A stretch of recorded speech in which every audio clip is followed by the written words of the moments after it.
Hello everyone, नमस्कार। आप सभी लोगों का स्वागत है चैनल में। देखिए, करवाएंगे आज हम टॉपिक है इंग्लिश पेडागोजी। ये जेटेट, सीटेट, बीटेट, कोई भी टेट के लिए अति महत्वपूर्ण प्रश्न है। जेटेट आपका हो गया झारखंड टेट, सीटेट हो गया आपका सेंट्रल टेट। चैप्टर का देखिए नेम है इवेल्युएशन। चाहे वो कुछ भी हो, 1 to 5 के लिए हो या 6 to 8 के लिए, दोनों में इंग्लिश पेडागोजी का क्वेश्चंस आता ही है। ये आपके कॉमन है। हम चाहते हैं कि वीडियो को शुरू से लेकर लास्ट तक अवश्य वॉच करें। बहुत ज्यादा कुछ आपको फायदा मिलने वाला है। ये आपका पार्ट नंबर 1 वीडियो है। इसके पहले हम पेडागोजी का 8 वीडियोज अपलोड कर चुके हैं। आप हमारे चैनल में प्लेलिस्ट में जाकर वो 8 वीडियो को देख सकते हैं। वो चैप्टर करवा दिए हैं। फर्स्ट चैप्टर आपका लैंग्वेज का 2 वीडियो करवाए थे, methods and approach of teaching English का 2 वीडियोज, लैंग्वेज स्किल्स का 2 वीडियोज एंड लिंग्विस्टिक डेवलपमेंट का 2 वीडियोज हम अपलोड कर दिए हैं। वहां से जाके प्लेलिस्ट में सब वीडियो को आप देख सकते हैं। इंग्लिश पेडागोजी का सब ये वीडियोज है। अब देखिए, इवैल्यूएशन मतलब होता है मूल्यांकन, किसी चीज का मूल्यांकन करना, किसी चीज में आंकना। आइए स्टार्ट करते हैं। नंबर फर्स्ट, आपको अगर वीडियो हमारा अच्छा लगे लाइक करके अधिक से अधिक शेयर अवश्य कर दें फ्रेंड्स। आइए आगे देखते हैं। क्वेश्चन नंबर फर्स्ट है, विच of the following is not an integral part of cognitive development. Which of the following, इनमें से कौन सा नॉट एन इंटीग्रल पार्ट, संपूर्ण हिस्सा का, संज्ञानात्मक विकास का संपूर्ण हिस्सा का भाग नहीं है। कॉग्निटिव मतलब होता है संज्ञानात्मक, डेवलपमेंट मीन्स विकास, इंटीग्रल पार्ट मीन्स संपूर्ण हिस्सा का। इनमें से कौन सा एक पार्ट नहीं है? ऑप्शन ए एटीट्यूड्स, रवैया, option B emotions, option C values and option D none of these. तो जितने भी तैयारी कर एग्जामिनेशंस के जेटेट और सीटेट का, बहुत ही जल्द आप लोगों का एग्जाम होने वाला है जेटेट और सीटेट का। आप इंग्लिश पेडागोजी का हमारा अगर निरंतर वीडियो देखते रहेंगे, एक भी क्वेश्चन नहीं छूटेगा। तो कहता है कौन सा कॉग्निटिव डेवलपमेंट का इंटीग्रल पार्ट इनमें से नहीं है? Attitudes, emotions, values, none of these. Attitudes भी देखिए है कॉग्निटिव डेवलपमेंट का पार्ट, इमोशंस भी है, वैल्यूज भी है। नन ऑफ दीज मिस हो जाएगा, इनमें से कोई नहीं। फर्स्ट का ऑप्शन नंबर डी यहां पे आपका करेक्ट आंसर हो जाएगा। आइए बढ़ते हैं क्वेश्चन नंबर 2 की ओर। Which of the following is not an objective of CCE? अब देखिए, एक आया है आपका full form CCE, continuous and comprehensive evolution. समझिएगा, CCE का कभी कभी एग्जामिनेशन में फुल फॉर्म पूछ देगा, कंटिन्यूअस एंड कॉम्प्रिहेंसिव इवोल्यूशन। कहता है इनमें से कौन सा ऑब्जेक्टिव CCE का नहीं है? फॉलोइंग मतलब जो लिखा हुआ उनमें से नहीं है। Option A to develop cognitive, क्या संज्ञानात्मक का विकास, साइकोमीटर एंड अफेक्टिव स्किल्स, प्रभावपूर्ण कौशल। Option B to emphasise memorisation, क्या किसी चीज को याद करना, क्या CCE का फॉर्म है। Option C to maintain desired standard of performance, क्या किसी चीज को मेंटेन किया जाता है उसके डिजायर्ड को रूप पे देखने के रूप में, परफॉर्मेंस के साथ साथ। Option D to make teaching, क्या शिक्षण को बनाना चाहिए and learning a child centred activity. To make teaching, शिक्षण को बनाना चाहिए, and learning and learning a child centred activity. Learning मतलब जो चीज को आप सीखते हैं, सीखना। एक चाइल्ड सेंटर्ड एक्टिविटी क्या बच्चे का एक एक्टिविटी है, सेंटर्ड है, मुख्य बिंदु है। बताने में से कौन सा ऑब्जेक्टिव सीसीई का नहीं है, कंटिन्यूअस एंड कंप्रिहेंसिव इवोल्यूशन का नहीं है।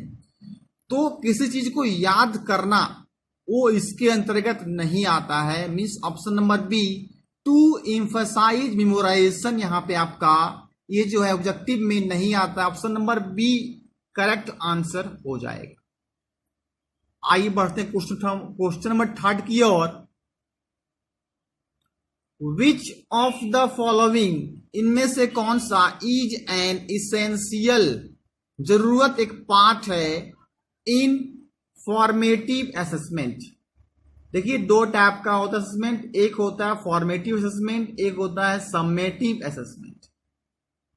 फॉर्मेटिव एंड समेटिव आप देखते होंगे एग्जामिनेशन में रूप में दो टाइप के एग्जाम लिया जाता है, एक फॉर्मेटिव के रूप में, समेटिव। फॉर्मेटिव मतलब हो गया लघु के रूप में एग्जाम लेगा, समेटिव मतलब हो गया लॉन्ग टाइप में एग्जाम लिया जाएगा। तो कहता है कि इनमें से कौन सा एसेंशियल पार्ट होता है फॉर्मेटिव असेसमेंट का। Option A student, option B teacher, option C parents, option D school.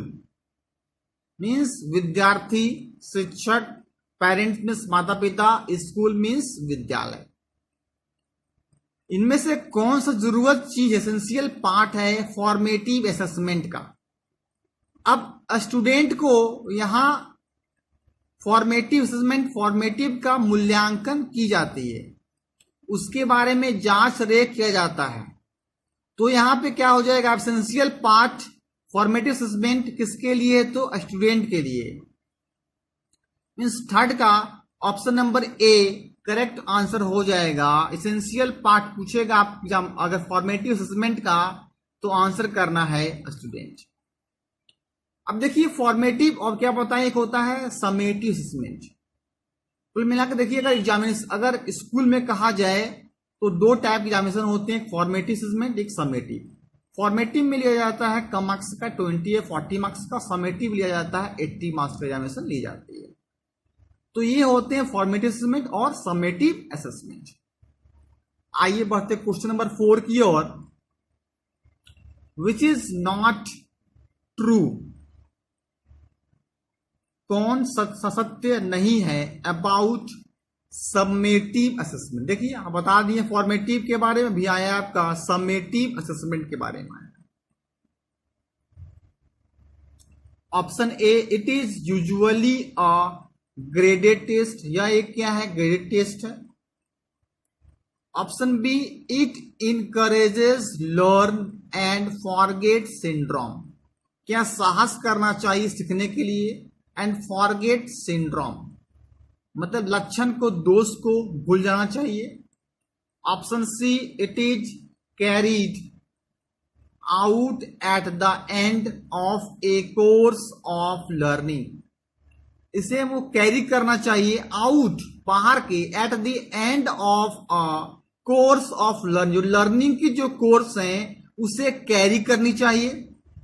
Option D, it does not produce, उत्पादित करनी चाहिए, नहीं इसको उत्पादित नहीं करनी चाहिए। प्रोड्यूस मतलब होता है उत्पादन करना। स्ट्रेस में तनाव, एंड एंजाइटी में चिंता, among the learners means learners के प्रति, जो सीखते हैं उसके प्रति। तो इनमें से कौन सा समेटिव असेसमेंट के अंतर्गत नहीं आएगा। अब ऐसे देखिएगा समेटिव में ग्रेडेड टेस्ट तो की जाती, टेस्ट वगैरह होती है, ये तो बिल्कुल सही है। इनकरेजेस लर्न, साहस करना चाहिए, और जो दोस्त को उसको भूल जाना चाहिए, ये भी सही है।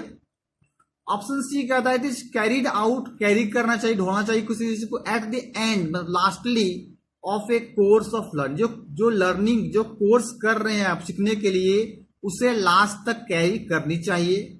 और ऑप्शन डी है, इट डज नॉट प्रोड्यूस, उत्पादन नहीं करनी चाहिए, स्ट्रेस तनाव में, एंजाइटी अमंग द लर्नर्स, ये प्रोड्यूस उत्पादन नहीं करना चाहिए तनाव में। अगर किसी को तनाव को टेंशन हो, किसी से एंजाइटी हो, ये क्या है, बिल्कुल एक नेगेटिव सेंस देता है। जो आपका नेगेटिव हो वही यहाँ पे जो है समेटिव असेसमेंट वो सत्य नहीं होगा।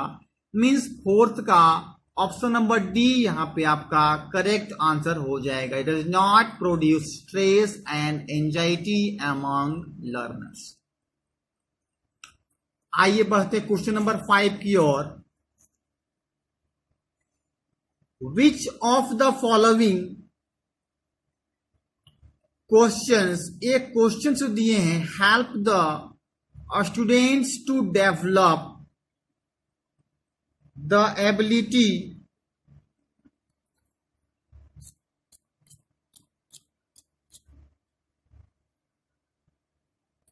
ability of organizing and selecting relevant facts।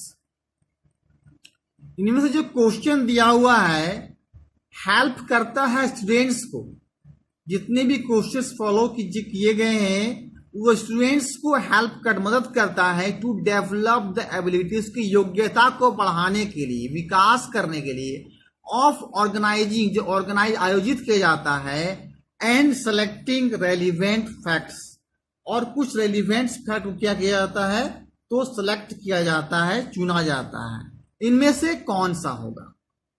Option A essay type questions ETQ essay type questions, option B short answer type questions, option C very short answer type questions and option D multiple choice questions. तो बताना है कि students को help करता है उसकी योग्यता को डेवलप, विकास को बढ़ाने के लिए, सेलेक्टिंग रेलिवेंट फैक्ट्स। तो किस चीज से उसे हेल्प होती है? अगर स्टूडेंट्स को शॉर्ट आंसर टाइप क्वेश्चंस दिया जाए तो स्टूडेंट्स को क्वेश्चंस को डेवलप करने में, उसकी एबिलिटी को बढ़ाने में काम देती है। तो यहां पे फिफ्थ का option number B short answer type questions correct answer हो जाएगा। मींस फिफ्थ का ऑप्शन नंबर बी यहां पे करेक्ट होगा। आइए बढ़ते हैं क्वेश्चन नंबर 6 की ओर। Which of the following is based on an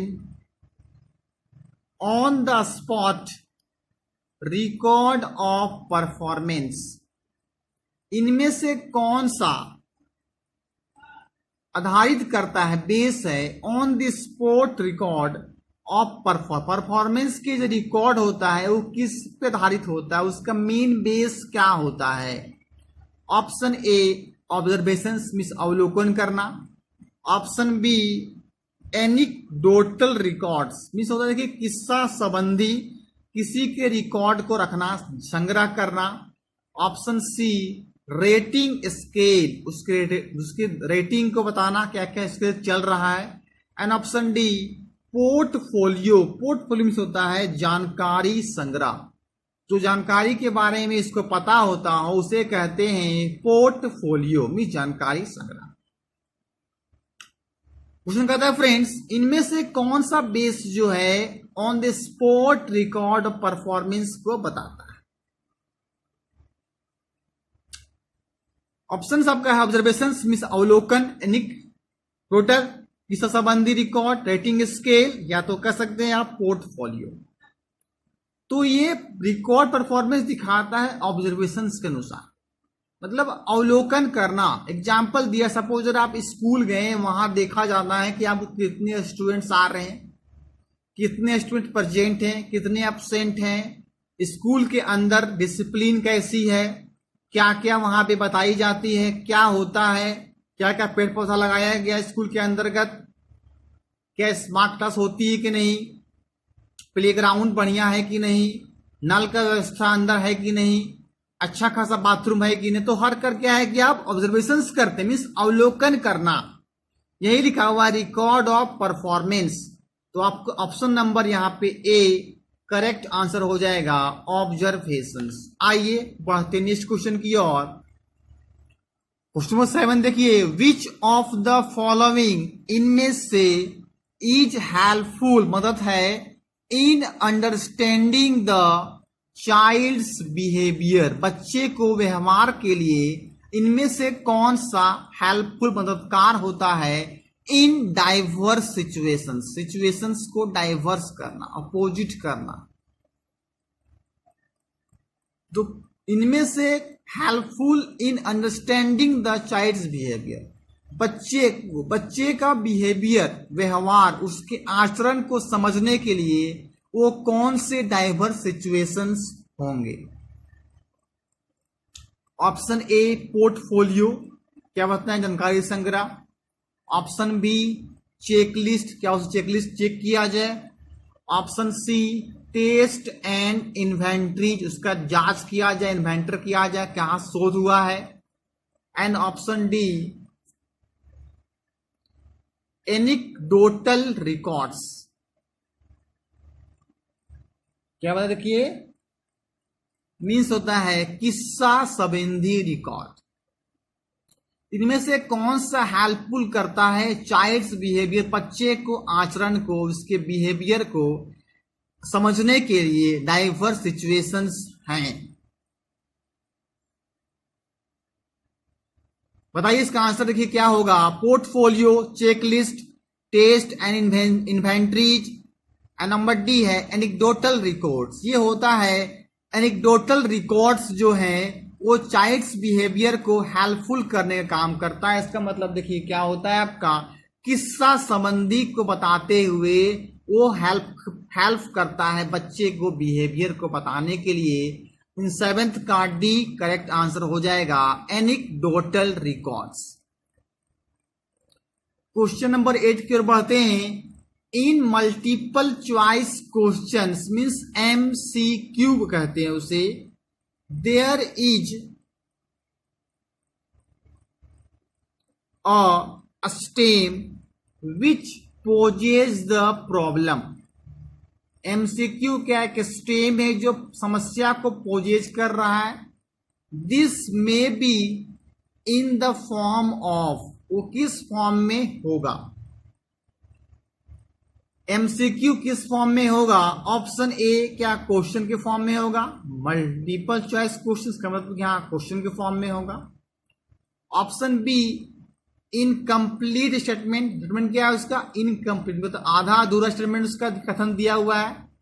option C both A and B, क्या दोनों होगा, ए और बी प्रॉब्लम कर रहा है। And option D none of these.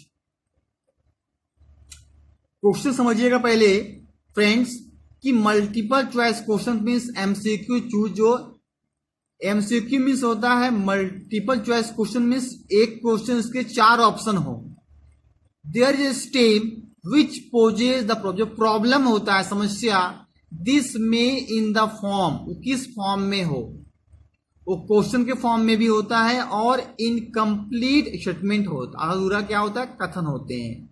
तो ऑप्शन नंबर सी यहां पे करेक्ट आंसर हो जाएगा। बोथ ए एंड बी ये क्या करता है, पोजेज करता है प्रॉब्लम को, मल्टीपल चॉइस क्वेश्चंस। आइए बढ़ते हैं क्वेश्चन नंबर 9 की ओर। The assessment of a student's writing should most importantly focus on. Assessment क्या बताएं, देखिए मूल्यांकन। असेसमेंट ऑफ स्टूडेंट्स, विद्यार्थी के लिए writing should most importantly, writing जो है होनी चाहिए बहुत ज्यादा महत्वपूर्ण, जो फोकस ऑन, जो फोकस किस पर करना चाहिए लोग। Option A keeping to the word limit, क्या उससे वर्ड लिमिट फोकस कीप करना चाहिए। Option B using idioms and metaphors, क्या उसे प्रयोग करना चाहिए एडम्स मुहावरा को और मेटाफर्स के द्वारा, अलंकार। Option C correct spelling and grammar, क्या असेसमेंट ऑफ स्टूडेंट्स में चाहिए कि महत्वपूर्ण उसके स्पेलिंग करेक्ट होनी चाहिए, ग्रामर को। And option D expressions and ideas, क्या एक्सप्रेशंस मतलब दिखावा और आइडियाज एक विचार होना चाहिए। अब जब स्टूडेंट्स के असेसमेंट की बात अगर की जाती है, उसके राइटिंग्स जो है सबसे ज्यादा फोकस होते हैं, देखिए एक्सप्रेशंस, वो एक्सप्रेशन कैसे दिखा रहा है, सबसे मेन फोकस राइटिंग का होता है एक्सप्रेशन, लिखने का ढंग, तरीका कैसे। एंड आइडियाज मीन्स होता है उसका विचार कैसा है।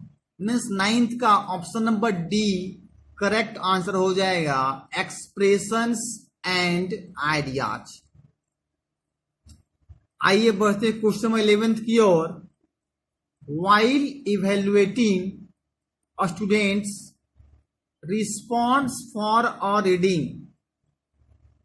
इवेल्युएटिंग मतलब होता है जांच उच करना, इवेल्युएट करना विद्यार्थियों के लिए, मीन्स मूल्यांकन करना। रिस्पॉन्स फॉर अ रीडिंग पढ़ने के लिए। कंप्रीहेंशन, अब कंप्रीहेंशन मतलब होता है समझ, किसी चीज की समझ होनी चाहिए। Marks may be deducted for dash errors. Error मतलब होता है त्रुटि, किसी चीज का गलती होना। इवेल्युएटिंग स्टूडेंट्स मतलब होता है जबकि इवेल्युएट मूल्यांकन विद्यार्थियों के लिए। रिस्पॉन्स होती है फॉर रीडिंग कंप्रीहेंशन मन पढ़ने के समझ को। मार्क्स में भी डिडक्टेड, डिडक्ट मतलब होता है मार्क्स को काट लेना। फॉर डैश एरर्स, किस गलती के लिए मार्क्स को काटा जाता है। ऑप्शन ए ग्रामेटिकल, ग्रामेटिकल के लिए। ऑप्शन बी है सिंटैक्टिकल, मतलब होता है देखिए वाक्य रचना संबंधी। ऑप्शन सी कंटेंट के लिए एंड ऑप्शन डी स्पेलिंग के लिए। कर लीजिएगा 10 नंबर आपका देखिए VVI है कि इवेल्युएटिंग जो स्टूडेंट से की जाती है जांच उसका रीडिंग कंप्रीहेंशन में मार्क्स डिडक्ट होता है किसकी गलती के कारण से होता है। अगर ग्रामेटिकल किया जाए उसके लिए क्या, सिंटैक्टिकल के लिए, कंटेंट के लिए, स्पेलिंग के लिए वहां पे एरर मार्क्स डिडक्ट नहीं किया जाता है। ग्रामेटिकल के भी नहीं किया जाता है। कंटेंट के जब बच्चे का इवेल्युएट मूल्यांकन किया जाता है देखा जाता है कंटेंट, मतलब होता है ऊपर का उसका हेडिंग कैसा लिखा हुआ है, उसके कंटेंट क्या है। अगर वो अच्छा रहता है तो लगता है कि आगे भी ये जो है स्टूडेंट्स वो बढ़िया लिखा होगा, इसका रिस्पॉन्स जो है कंप्रीहेंशन पढ़ने के लिए वो गुड होगा। सबसे पहले क्या है कंटेंट देखा जाता है, मीन्स कहा जाए मेन हेडिंग के रूप में, शीर्षक के रूप में क्या लिखा हुआ है, देन उसके बाद चीजों को देखा जाता है। तो मेन त्रुटि के लिए डिडक्ट कहां की जाती है, तो कंटेंट के लिए की जाती है। तो कंटेंट आपको बढ़िया लिखना है। यहां पे 10th का सी करेक्ट आंसर हो जाएगा, option number C content. Dash errors तो हो जाएगा आपका कंटेंट एरर्स। आइए बढ़ते हैं आज का क्वेश्चन नंबर 11th की ओर। इन रीचिंग द करिकुलम, समझते क्या होता है, पाठ्यक्रम for learners who are gifted and talented. Curriculum में हो गया पाठ्यक्रम, जो लर्नर्स होते हैं जो शुरुआत में सीखते हैं किसी चीज को सीखना। हु आर गिफ्टेड, गिफ्ट प्रदान की जाती है, एंड टैलेंटेड और टैलेंट होते हैं, बहुत ही विद्वान होते हैं किसी भी चीज के लिए।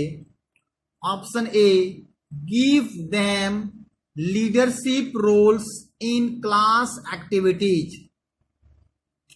क्या उन लोगों को दी जाती है लीडरशिप, मतलब लीडर के रूप में खड़ा होना, एकता के रूप में आप ये वर्क कीजिए, रोल दी जाती है इसको। अब देखिए लीडरशिप मतलब होता है लीडर मतलब नेता के रूप में किसी चीज को आगे के रूप में देखना, किसी के प्रति ध्यान देना, वो क्या एक लीडर है। सभी को देखने वाले को हम लीडरशिप कहा जाता है। इन class activities, option be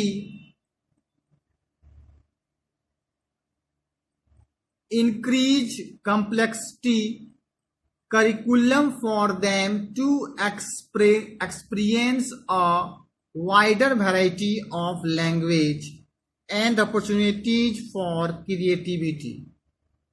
increase बढ़ जाती का, कॉम्प्लेक्सिटी मतलब होता है जटिलता के बारे में, करिकुलम पाठ्यक्रम, फॉर देम उन लोगों का, to experience a wider variety, थोड़ा जो वैरायटी होता है तरह तरह का, ऑफ लैंग्वेज भाषा के रूप में, एंड अपॉर्चुनिटीज मतलब एक अवसर होती है, फॉर क्रिएटिविटी मीन्स रचनात्मक के रूप में। Option C promote them to higher class so that, ताकि दे आर एक्सपोज, वे लोग एक्सपोज कर सकें, बता सकें to a more difficult syllabus, बता सकें डिफिकल्ट सिलेबस के बारे में। तो कह रहा समझिए, क्वेश्चन को समझिएगा friends. In reaching the curriculum, पाठ्यक्रम में फॉर लर्नर्स जो होते हैं हु आर गिफ्टेड, उन लोग को गिफ्ट दी जाती, एंड टैलेंटेड बताया जाता है, बहुत ही टैलेंट मतलब कि बहुत ही निर्भावान होना, बहुत ही तेज, बहुत ही उसमें एक अच्छा टैलेंट दिखाना, कोई भी काम को बचल के भाग लेना, उसमें गिफ्ट भी और टैलेंटेड मिलती है। तो इसका ऑप्शन नंबर देखिए क्या हो जाएगा, बी हो जाएगा करेक्ट आंसर, कि इंक्रीज कॉम्प्लेक्सिटी, बढ़ती है करिकुलम के द्वारा, फॉर देम उन लोग to experience wider variety of language and opportunity. मतलब देखिए अपॉर्चुनिटीज मतलब जहां आप समझ लीजिए कि एक पॉजिटिव वर्ड है, अपॉर्चुनिटीज मतलब होता है अवसर प्रदान करना, उसे आगे बढ़ने के लिए प्रेरित करना, फॉर क्रिएटिविटी साथ में बनाने के लिए, मीन्स 11th का बी करेक्ट आंसर हो जाएगा। आइए आज का अंतिम क्वेश्चन देखते हैं, लास्ट क्वेश्चन, क्वेश्चन नंबर 12 है, इवैल्यूएशन चैप्टर का क्वेश्चन नंबर 12 है। ये पार्ट 1 का वीडियो करवा रहे हैं, लास्ट क्वेश्चन, नेक्स्ट हम पार्ट 2 का वीडियो जल्द लेके आएंगे। The main purpose of assessment is, main purpose means कि मेन उद्देश्य असेसमेंट मूल्यांकन का होता है क्या, to measure achievement of learners, क्या मेजर होते हैं अचीवमेंट, मतलब होता है देखिए, तो मतलब ये होता है योग्यता दिखाना लर्नर सीखने वाले को। Option B to give practice in writing, क्या उन लोगों को राइटिंग के लिए प्रैक्टिस करनी चाहिए। Option C to improve the teaching learning process, learning process को सुधार करनी चाहिए शिक्षण के द्वारा। Option D to decide pass and fail, क्या उस डिसाइड करना चाहिए कि पास हो या फेल। ये देखिए आपका नेगेटिव थॉट आ जाता है जब डिसाइड करने के लिए किसी को कहा जाए कि पास और फेल हो, नेगेटिव के लिए बात हो जाता है। देखिए मेन पर्पस असेसमेंट का होना चाहिए to improve the teaching learning process, means option number C correct answer हो जाएगा कि इंप्रूव मतलब होगा सुधार करने चाहिए टीचिंग लर्निंग प्रोसेस के लिए, कि लोगों का मेन उद्देश्य होना चाहिए मूल्यांकन का कि टीचिंग में लोगों को सुधार करनी चाहिए, कि लर्निंग प्रोसेस जो सिखाने का जो प्रोसेस है उसमें लोगों को इंप्रूव करना चाहिए, मीन सुधार करना चाहिए। और सब देखिएगा ऑप्शन टू मेजर अचीवमेंट, वो योग्यता लर्नर्स की, ये गलत हो गया। टू गिव प्रैक्टिस राइटिंग, गलत हो गया। डिसाइड पास एंड फेल, ये रॉन्ग हो गया। तो 12th का मेन आंसर क्या हो जाएगा, to improve the teaching learning process, purpose होता है असेसमेंट का इंप्रूव सुधार करनी चाहिए टीचिंग लर्निंग प्रोसेस को। ओके, वीडियो अभी तक लाइक नहीं की, लाइक कर दी, चैनल फर्स्ट टाइम है सब्सक्राइब करके बेल आइकन अवश्य कर सकें। Okay, thank you.